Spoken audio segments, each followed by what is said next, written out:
Hola, ¿qué tal? Mi nombre es Andrea Olivo. Bueno, en primer lugar me gustaría agradecer a las personas que organizaron la sesión de análisis por permitirme dar esta pequeña comunicación. El título de la charla es Medidas elípticas y estimaciones para square functions sobre dominios de tipo coarc. Es un trabajo que realizamos en conjunto con Min-Min Cao y Chema Martel. Bien, para empezar me gustaría introducir el problema, contar un poco de qué se trata y dar algunas definiciones. Voy a empezar tratando de definir o de dar una idea de lo que es la medida armónica. Consideremos un conjunto omega en Rn+1, un dominio con borde n dimensional, y supongamos que elegimos un punto en el conjunto omega. Entonces podemos definir una medida sobre el borde de este conjunto de la siguiente manera. Si tenemos un conjunto E que está contenido en el borde, entonces la medida armónica de E es la probabilidad de que un movimiento browniano que arranca en X alcance por primera vez el borde de omega en algún punto de E. Entonces tenemos una familia de medidas, una por cada punto del dominio. Una versión más analítica del problema es considerar un dominio en Rn+1 acotado, una función continua en el borde, y considerar el problema de Dirichlet para el operador laplaciano. Entonces, combinando el principio del máximo y el teorema de representación de Riesz, existe una familia de medidas de probabilidad omega x indexadas sobre el conjunto omega, de manera que u de x es igual a la integral de f contra la medida armónica sobre el borde de omega. Entonces, de vuelta para cada x en omega, decimos que omega x es la medida armónica definida sobre el borde de omega asociada a este punto x. Si consideramos operadores más generales que el operador de Laplaciano, operadores elípticos, entonces podemos definir de manera similar la medida elíptica. Consideramos de vuelta un dominio en Rn+1 acotado y una matriz con coeficientes variables, que los coeficientes son funciones en L infinito, que satisface la siguiente condición. ¿Sí? Esta condición acá para la matriz, que decimos que esta condición hace que la matriz sea uniformemente elíptica. Bien, entonces de vuelta tomamos una función que sea continua en el borde, y consideramos el operador de Dirichlet asociado a este operador de divergencia que tenemos acá, que vamos a llamar operador elíptico.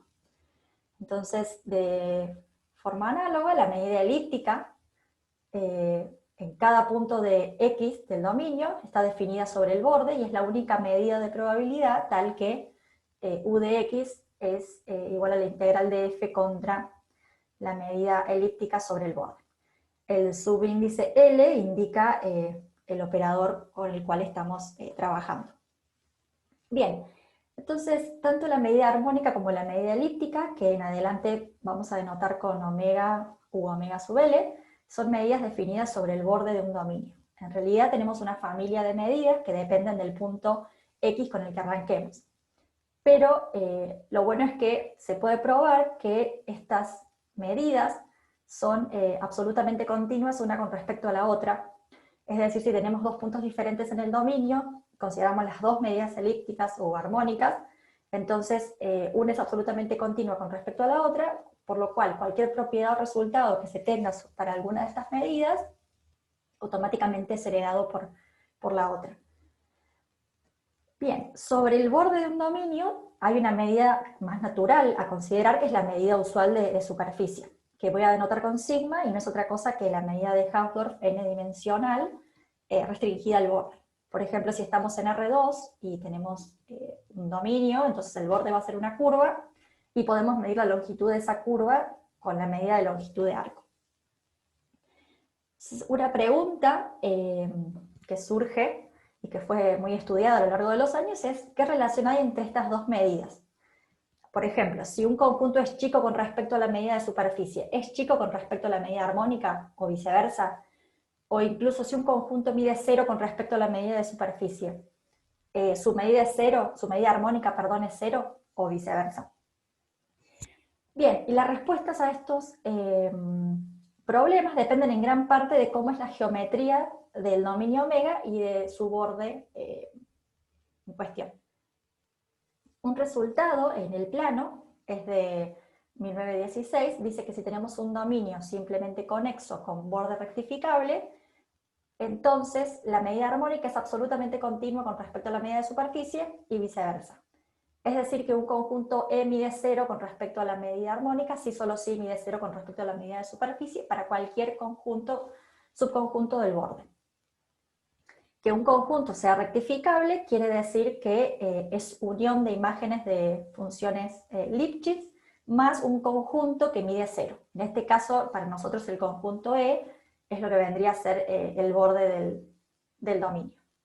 Decimos que esta es una versión cualitativa de esta clase de problemas, porque estamos trabajando con el concepto de que el borde sea rectificable y la absoluta continuidad de las medidas.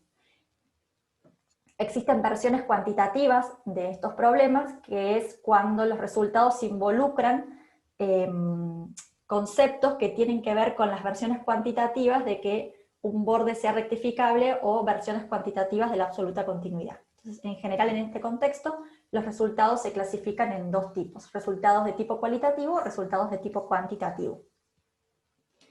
Bien, este resultado en el plano no vale para dimensiones mayores, y entonces la pregunta, digamos, es, bueno, ¿qué condiciones mínimas le tenemos que pedir a un dominio para poder garantizar la absoluta continuidad?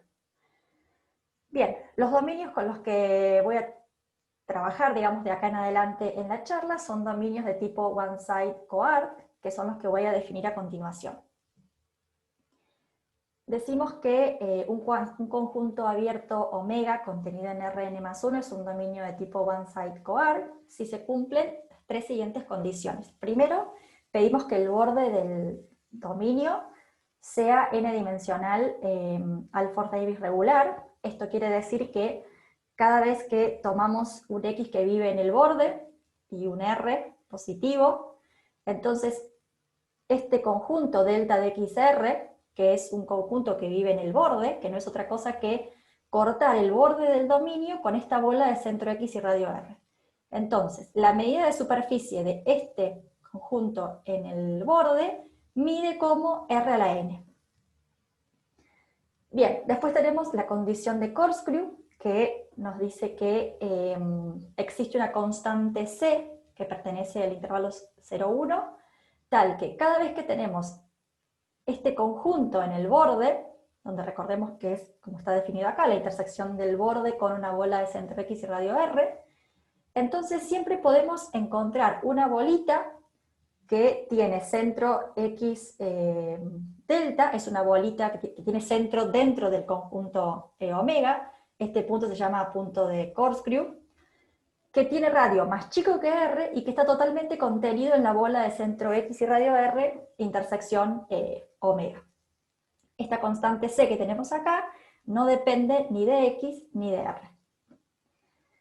Y por último tenemos la condición de cadena de Harnack, que lo que nos dice es que si tenemos esencialmente dos puntos en el conjunto, entonces bajo ciertas condiciones podemos encontrar una cadena de bolas que nos lleve de un punto a otro. Y el tamaño de estas bolas también cumplen ciertas condiciones, que están acá en la definición. Bien, entonces tengo este dibujito acá, que es un dibujito que no hice yo, sino que encontré en una charla, que está muy bueno para entender por ahí geométricamente qué significan estas condiciones. Acá les dejo el link de la charla por si les interesa, habla sobre este tipo de problemas y es muy interesante. Bien, entonces la condición Corkscrew es una versión cuantitativa de que un conjunto sea abierto. Entonces, geométricamente, lo que recién dijimos es lo siguiente. Bueno, vos te parás en un punto del borde, tenés esta bola de centro X y radio R, esta región acá en violeta es justamente la parte del borde, la intersección, perdón, de la bola esta con el borde, y entonces siempre puedo armarme esta bolita que tengo acá en rosa, que está totalmente contenida adentro de esta bola celeste. Y esto lo puedo hacer en cualquier punto del borde, porque recordemos que esta bola, el tamaño, no depende ni de X ni de R. Y la condición de cadena de Harnack es una versión cuantitativa, si se quiere, de la arcoconexidad de un conjunto. Digamos, si un conjunto es arcoconexo, podemos unir dos puntos por medio de una curva, pero no tenemos control de cómo es esa curva, de qué tan cerca del borde está, o de qué tan larga es. Entonces, la condición de cadena de Harnack justamente es una versión cuantitativa de la arcoconexidad. Entonces, por ejemplo, acá vemos que a medida que nos alejamos del borde, las bolas tienen radio cada vez más grande, y a medida que nos acercamos al borde, las bolas tienen radio cada vez más pequeño. Bien, quería mostrarles un resultado cuantitativo que hay para medidas armónicas, que es el siguiente. Si tenemos un dominio en Rn más 1 con n mayor o igual que 2, un dominio de tipo one-side coarc, como los dominios que vimos recién, entonces digamos, gracias a muchos autores, se ha probado que las siguientes afirmaciones son equivalentes. Que el borde sea uniformemente rectificable, que esto es una versión cuantitativa de que el borde sea rectificable. Eso es equivalente a decir que omega satisface la condición exterior de Corkscrew, que es la condición de Corkscrew que vimos recién, pero en el exterior, y entonces cuando le agregamos esto, el dominio se convierte en un dominio de tipo coarc. Y eso es equivalente a decir que la medida pertenece a esta clase A infinito con respecto a sigma, y esto es una versión cuantitativa de la absoluta continuidad de la medida armónica con respecto a la medida de superficie. La implicación A implica B fue probada por Hassan, Hoffman, Martel, Nystrom y Toro en 2017. B implica C fue probado por Davis y Sherison, e independientemente por Siemens en los 90. La condición C implicada fue probada por Hoffman, Martel, Uriarte, Tuero en 2014. Con respecto a las medidas elípticas, la implicación de B implica C fue probada por Kerin y Pfeffer en el 2001, y donde acá, digamos, el operador elíptico cumple ciertas condiciones, y, digamos, C implica B, en este contexto de operadores de medidas elípticas, fue probado por Hoffman, Martel, Mayborada, Toro y Sau en el 2019. Bien. Otro resultado sobre medidas elípticas, resultado más bien cuantitativo, es el resultado de Cavero, Hoffman, Martel y Toro de 2019, en donde para un dominio que está en Rn más 1, un dominio de tipo one-side CAD y un operador elíptico, son equivalentes las siguientes condiciones. Decir que toda solución acotada débil de la ecuación L de U igual a 0 satisface una estimación de tipo Carleson. Eso es equivalente a decir que la medida elíptica pertenece a la clase A infinito con respecto a sigma. Que toda solución acotada, cumpla una estimación de tipo Carleson, lo que estamos diciendo es que cumple una condición, esta que tenemos acá. ¿Está bien?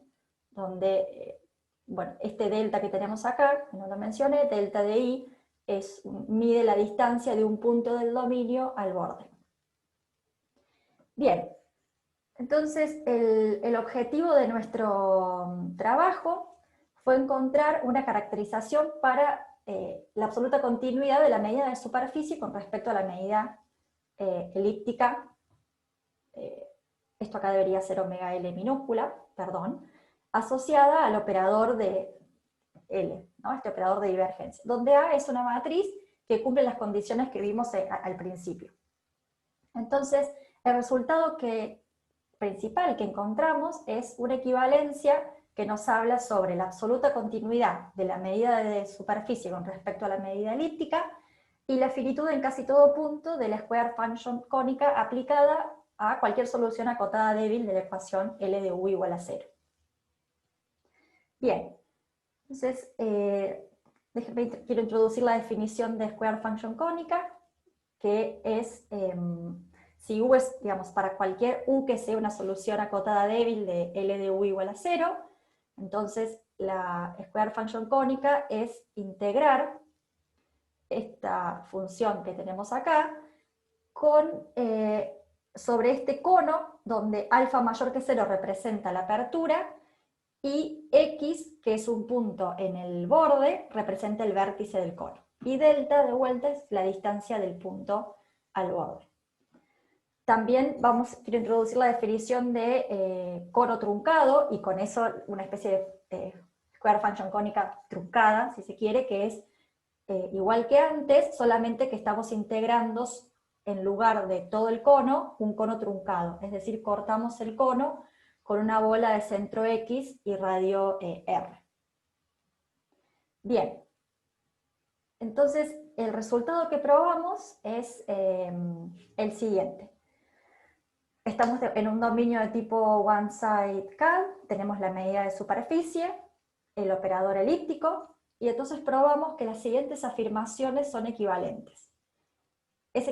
Primero tenemos que la medida de superficie es absolutamente continua con respecto a la medida elíptica en el borde del dominio. Eso es equivalente a decir que el dominio se puede descomponer como una unión de conjuntos f sub n, donde el primer conjunto mide 0, y luego para cada n mayor o igual que 1, la medida elíptica se parece a la medida armónica en el sentido de que acá tenemos una constante que va a depender de n, y eso vale para todo f que esté contenido en Fn. Como tercera condición, tenemos que la función la square function cónica, esta que definimos anteriormente, pensando en el cono truncado, porque acá tenemos el índice R, aplicada a cualquier solución acotada débil de L de U igual a 0, pertenece al espacio L2 de F sub n con respecto a sigma, donde acá esta condición vale, como dije, para toda solución acotada débil y para todo R mayor que 0. Esto es equivalente a decir que la square function cónica para este índice R, para este cono truncado, es finita en casi todo punto X que pertenece al borde de omega y para toda solución acotada débil de L de U igual a 0. Y por último, esto es equivalente a decir que para toda solución débil, acotada débil U, y para casi todo punto X que pertenece al borde de omega, existe un R sub X tal que la square function cónica truncada con este R aplicada a esta solución acotada débil es finita. Bien, entonces nuestro resultado se puede pensar como una versión cualitativa del resultado que mencioné anteriormente de Cabero, Hoffman, Toro y Martel. La primera condición de que sigma es absolutamente continua con respecto a la medida elíptica es una versión cualitativa de que la medida elíptica pertenezca a la clase A infinito sigma. Y las condiciones C, D o E se pueden pensar como versiones cualitativas de la condición de Carleson. Bueno, esto era todo lo que les quería contar. Muchas gracias por su atención y por haber llegado hasta el final. Bueno, y nos vemos por el foro.